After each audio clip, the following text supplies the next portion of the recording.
At my son's wedding, my sister stood up during vows. I object. He's not right for her. 200 guests froze. My son kept going. Afterward, I calmly told my sister, the $145,000 I loaned you for your house. It's time to pay it back, she laughed. You can't do that. I showed her the signed contract. When the formal notice arrived, my son was halfway through his vows when my sister stood up and said, loud enough for 200 people to hear, I object. He's not right for her. For a second, the whole room froze. Forks paused in midair. Someone's champagne flute clinked and then went dead quiet. Ethan didn't stop. He didn't even look at her. He kept his eyes on Harper like she was the only person in the building. My sister, Dana, stayed standing. Chin up, arms crossed, like this was her moment. The officiant blinked, then cleared his throat. Ma'am. Ethan kept going anyway. His voice didn't shake. Harper, he said, you make me feel safe. You make me want to be better. You make home feel like a real place. I felt my hands go cold around my water glass. I could hear my own heartbeat. I could also hear Dana's breath, irritated, like she couldn't believe the world wasn't pausing for her. When the vows ended, the room exhaled. A few people laughed nervously. Someone tried to clap like it was all a joke. Dana sat back down like nothing happened. At the reception, she drifted toward me near the bar, smiling like we were just two siblings at a family cookout. So, she said, leaning in, I'm sure you saw that coming. I looked at her, really looked at her, and I said, calmly, the $145,000 I loaned you for your house. It's time to start paying it back. Dana laughed. Not a chuckle, a full laugh. You can't do that, she said. Not now. I didn't raise my voice. I didn't argue. I just reached into my jacket, pulled out a folded copy of the signed contract, and set it on the cocktail table between us. Her smile slipped. She stared at the paper like it was suddenly written in a language she didn't recognize. And when the official letter arrived a few weeks later, she acted like I'd set a fire instead of drawing a line. To understand how we got there, you have to go back. It didn't happen in one day. It built up, quietly, for years. I'm Owen, 46, police detective in a mid-sized city outside Columbus, Ohio. I've been on the job long enough to know two things can be true at the same time. People can love you and still take from you if you let them. I make good money. Not private jet money, but steady, reliable, grown man money. Base salary, overtime when cases run long. A little extra from teaching a weekend defensive tactics class at the academy twice a month. I'm the guy who pays his mortgage on the first, changes the oil before the light comes on, and keeps a folder on my laptop labeled important documents because it calms my brain. My wife, Claire, passed away 8 years ago. Cancer. Fast, unfair, the kind that doesn't care how responsible you are. Ethan was 19 then. I was still trying to be a husband and a father and a person who didn't fall apart in the middle of a grocery store aisle. Dana is my younger sister. She's 43. She's charming in the way some people are charming when they want something. Bright smile, big hugs, the kind of laugh that makes strangers feel like they've known her forever. She talks fast and gets emotional faster. She's also had more fresh starts than anyone I've ever met. In 2018, she got divorced.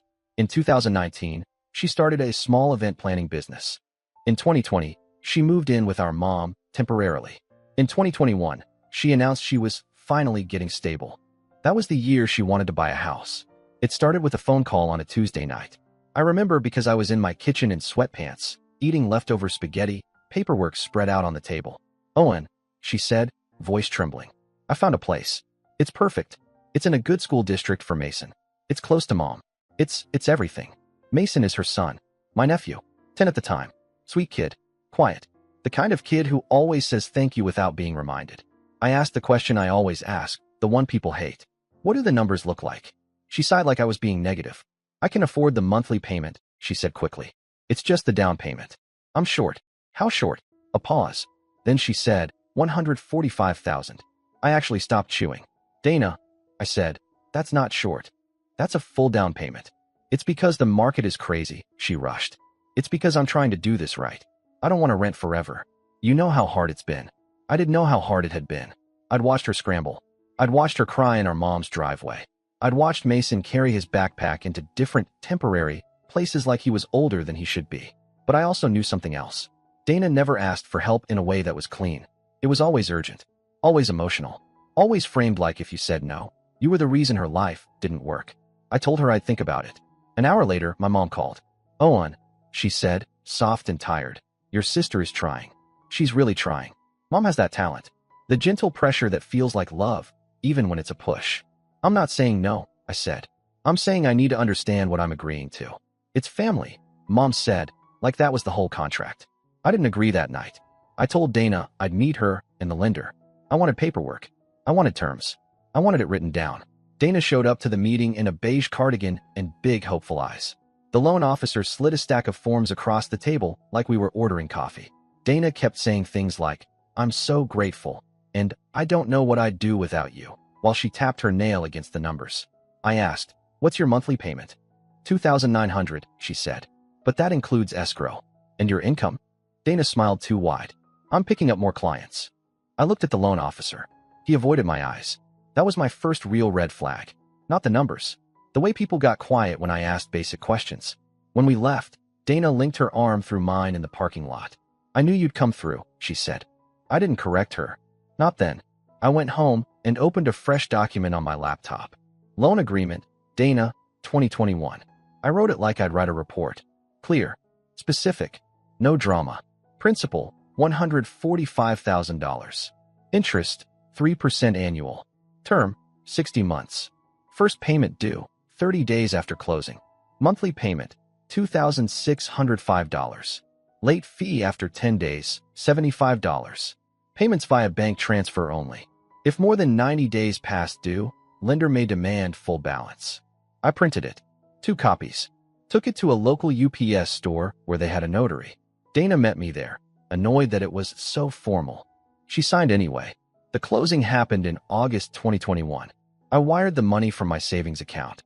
It hurt, not because I didn't have it, but because it was a chunk of the life Claire and I built.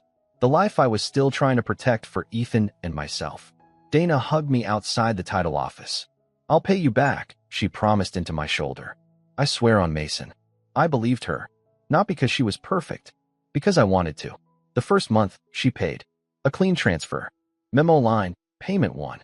The second month, she paid late, with a text. "Sorry, client delayed paying me. Sending tomorrow." She sent it 3 days later.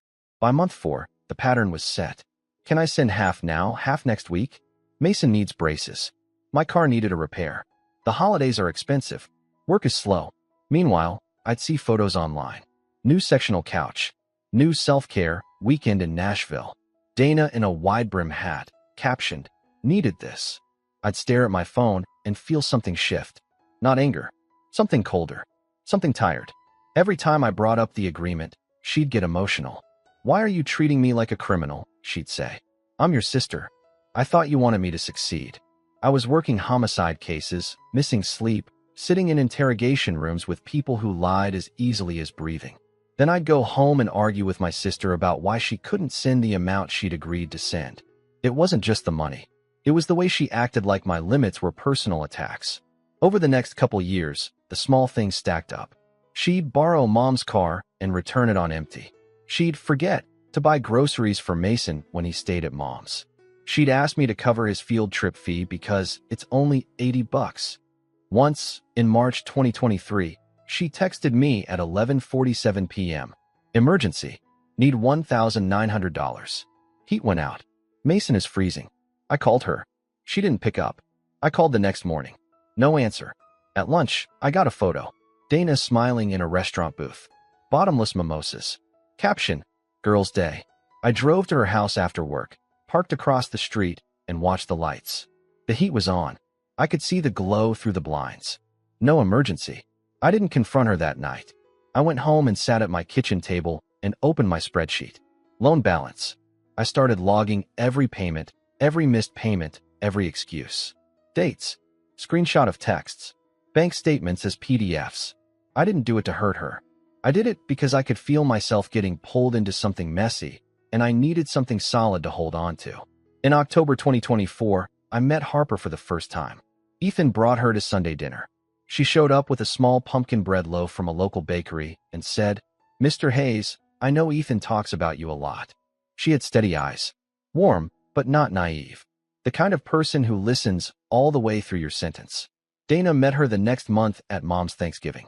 Dana smiled at Harper and said, "So you're the one stealing my brother's attention now." It was said like a joke. It landed like a test. Harper laughed politely. Ethan's jaw tightened. I saw it, because I know my son's tells the way I know my own. After dinner, when Harper was helping Mom clear plates, Dana leaned close to me and whispered, "She's cute. Hope she's not controlling." I said, "She's good to him." Dana shrugged. "Just saying. Sometimes people aren't who they seem." That was Dana's style. Plant a seed. Walk away smiling. When Ethan proposed in June 2025, he called me first. "Dad," he said, voice nervous. I asked her, and she said yes. I remember the way my throat tightened, the way my eyes stung. I didn't even try to hide it. "I'm proud of you," I said. "Tell her welcome to the family." Dana found out an hour later through Mom's group chat. She didn't say congratulations. She texted Ethan privately. "Are you sure? It's fast. You haven't even lived together long enough to know." Ethan showed me. Not dramatically, just quietly, over coffee one morning. "She's doing it again," he said. I said, "You don't have to carry that alone." He nodded, but I could see how much it bothered him. Ethan's always been the type to hold things in his chest until they get heavy. And the closer the wedding got, the more Dana pushed. She called Harper sweetie in that sharp way. She asked Ethan if he'd signed a prenup to protect himself. She told Mom that Harper was pulling Ethan away. Then, 2 weeks before the wedding, Dana missed another payment. Again, I texted her a simple message. Payment was due on the 1st. "Today is the 15th. Please send it by Friday." She replied with a laughing emoji, then corrected herself. "Oh, and stop. I'm literally drowning. Can we talk after the wedding? Don't make this about money right now." I stared at that text for a long time. Don't make this about money. As if the money had made itself. As if my patience was an inconvenience. I didn't answer. I just saved the screenshot and closed my phone. The turning point wasn't the missed payment. It wasn't even the comments. It was a moment so small it would sound ridiculous if I said it out loud. It happened the night before the rehearsal dinner. We were at Mom's house. Dana was there, fluttering around like she was the event coordinator. Ethan and Harper had stepped out to pick up a last-minute seating chart from the printer. Mom was in the kitchen, fussing with aluminum trays. I was in the living room, helping Mason set up his tablet.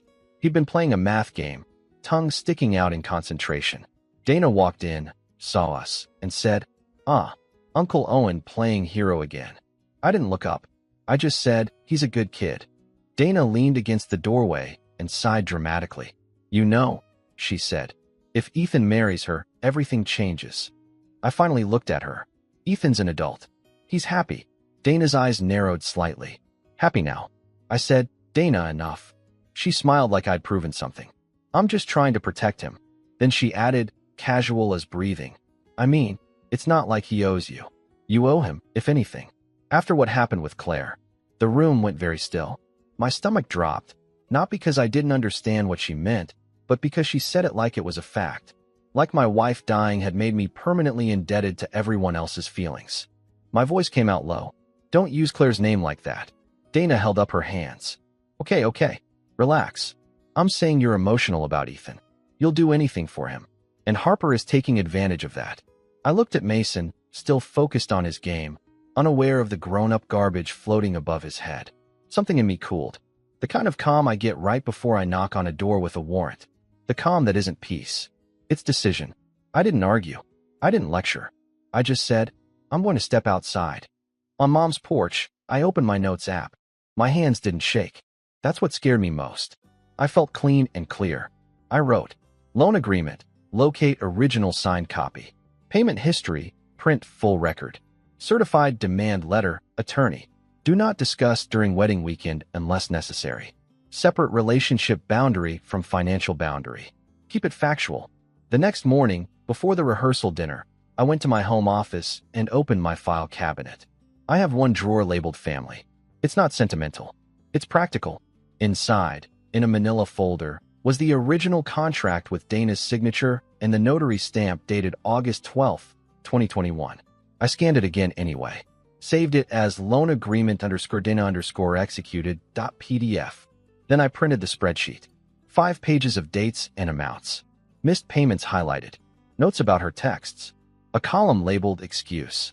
I didn't feel proud doing it. I felt like I was finally admitting the truth.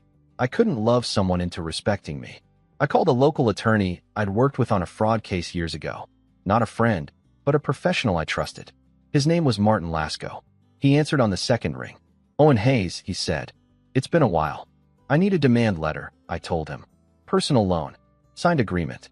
Borrower is behind. He didn't ask for gossip. He asked for details. How much? $145,000 principal.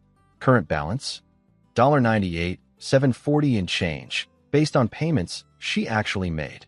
Any proof? I have the contract, the payment records, and text confirmations. Send everything, he said. I'll draft it.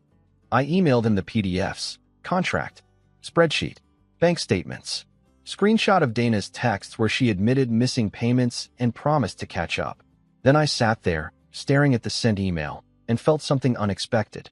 Relief. Not because I wanted Dana to struggle, because I was tired of being the place she stored her consequences. The wedding weekend arrived like a storm you see coming but can't stop. At the rehearsal dinner, Dana played perfect aunt. She hugged Harper. She laughed loud. She toasted Ethan with a smile that didn't reach her eyes.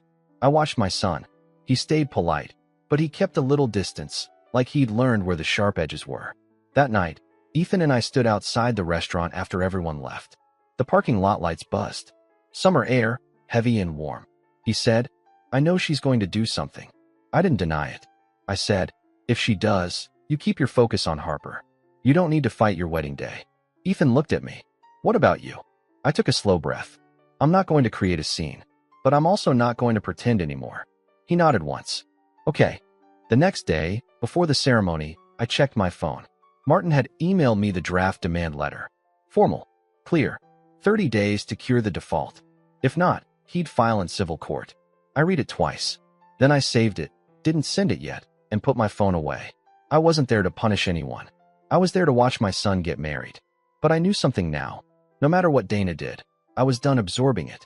The ceremony was outdoors, under a white wooden arch covered in greenery. Harper walked down the aisle with her father. Ethan's face changed when he saw her, like he'd been holding his breath for years and finally let it go. I stood in the front row, hands clasped, trying to stay present. The officiant began. Simple words. Love. Commitment. The kind of thing people roll their eyes at until it's your kid standing there. Then the vow started. Ethan took Harper's hands. He said, I promise to choose you even when it's hard. Especially when it's hard. Harper smiled through tears. And then Dana stood. I object, she said, sharp and clear. He's not right for her. The world paused. Harper's eyes widened. Ethan blinked once, like his brain refused to accept what it heard. The officiant stammered. Ma'am, this isn't. Dana kept going, louder. He's making a mistake. Everyone knows it. I'm the only one brave enough to say it. Someone behind me whispered, Oh my God. I felt my body move before my mind finished deciding. I turned in my seat just enough to look at Dana. Dana, I said, not loud, but firm. Sit down. Dana's head snapped toward me. No. Someone has to protect her. Harper's father took a step forward, confused and furious at the same time. Ethan lifted his chin. He didn't raise his voice. He said, Dana, stop. Dana looked at him like he was a child refusing medicine. I'm doing this for you, she insisted. You don't see what she's doing. Harper's voice came out quiet. What am I doing? Dana pointed at her, like she'd been waiting for the question. You're pulling him away from his family, Dana said. You're isolating him. You're making him think he doesn't need us. Ethan's hands tightened around Harper's. He said, She's not doing anything. I'm choosing my life. Dana laughed, bitter. Listen to you. This is exactly what I mean. The officiant looked helpless. And then, in the middle of all that, Ethan turned back to Harper and said, I'm sorry. Harper whispered, I'm here. Ethan nodded. Then he faced her fully. He continued his vows. He didn't wait for Dana's permission. He didn't negotiate with her feelings. He just kept going, steady, like he'd stepped into his own spine. The guests slowly followed his lead. The tension didn't disappear, but it stopped controlling the moment. Dana stood there another 5 seconds, then sat down hard, red-faced, like she'd been robbed. The ceremony finished. Applause came out a little delayed, but it came. At the reception, Dana tried to rewrite history in real time. She floated from table to table saying, I just got emotional, and I love Ethan so much, and you know how family is. I watched Harper. She was smiling, but her eyes were tired. Ethan stayed close to her, a hand always on her back, like he was anchoring her in the room. I didn't confront Dana on the dance floor. I didn't do it during dinner. I waited until the moment presented itself naturally. It happened near the bar, when Dana approached me with a glass of champagne and that familiar bright smile. "So," she said, leaning in, "I'm sure you saw that coming." I looked at her. I could still hear my son's vows. I could still see Harper's face when Dana stood up. I said, "The $145,000 I loaned you for your house. It's time to pay it back." Dana's smile widened, like she thought I was joking. Then she laughed. "You can't do that," she said. "Not now? Are you serious? On Ethan's wedding day?" "I'm serious," I said. "And it's not about today. It's about the agreement you signed." Dana's eyes hardened. "You're punishing me because I told the truth." "I'm not punishing you," I said. "I'm enforcing what you agreed to." She leaned closer, voice low and urgent. "Oh, and stop. People will hear." I kept my voice even. "Then don't make it loud." Dana stared at me like she couldn't find the switch that used to work. "You always do this," she hissed. "You always act like you're better than everyone. Like you're some judge." I didn't flinch. "I'm not judging you. I'm telling you the loan is past due." Dana shook her head, disbelief turning into anger. "You can't come after me. I'm a single mom." I nodded once. "That's why we put it in writing. So it wouldn't turn into feelings." She scoffed. "Feelings? You're the one being emotional." I reached into my suit jacket. I'd brought the contract for a reason, not as a weapon, but as an anchor. Something real in a room full of performance. I unfolded the copy and placed it on the cocktail table between us. Dana's eyes dropped to the page. Her signature stared back at her. The notary stamp. The date. For a second, she went quiet. Then she lifted her gaze and said, "You wouldn't actually do anything." I said, "I already spoke to an attorney." Dana's face changed. Not hurt. Not sadness. Calculation. "You're serious," she said. "Yes," I replied. She picked up the paper like it might burn her, skimmed it, then snapped her head up. "This says late fees," she said, voice rising. "This says court." "It says what we agreed to," I said. Dana's eyes darted around, checking who was close enough to hear. A few guests at the bar had gone quiet. She leaned in and whispered, "If you do this, you're going to ruin Mom. You're going to break this family." I didn't take the bait. I didn't say, "You broke it first." I didn't say, "You embarrassed my son." I said, "Dana, I'm not debating. You'll get a formal letter.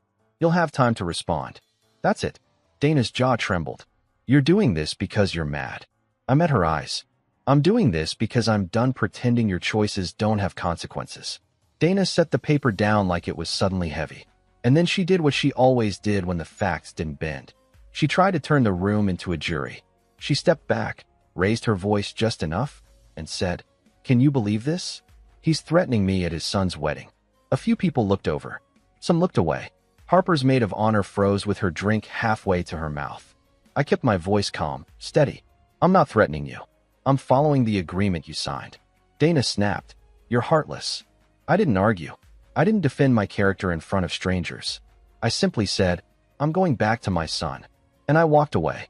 Behind me, I heard Dana's breath hitch like she was about to cry, or scream, or both. I didn't turn around. 2 days after the wedding, Ethan and Harper left for a short Vermont honeymoon and sent me a photo from a cabin porch. Ethan texted, "Love you, Dad. Thank you for staying steady." I forwarded Martin the final numbers, and the demand letter went out by certified mail on August 8th, 2025. Dana called within an hour. I didn't pick up. The voicemails came fast. "This is insane. You're doing this to Mason. Mom is crying." Mom called too, saying Dana was scared. I kept my voice gentle. "I'm asking her to honor what she signed. Families shouldn't require me to ignore reality." Dana tried to negotiate through relatives, but I repeated one line. It was private and being handled formally. In September, her attorney sent a proposal to lower payments and stretch the term. Martin told me she wasn't denying the debt, just delaying. So we settled in writing. Automatic withdrawals on the 5th, and if she missed 2, the full balance came due. The first 2 payments were on time. The third was late, but came. At Thanksgiving, Ethan hosted. Harper made chili. The house felt lighter, and Dana stayed away. Later, I realized my phone stopped buzzing with fake emergencies. I still love my sister, but I stopped confusing love with unlimited access. Unlimited access. Unlimited access. Unlimited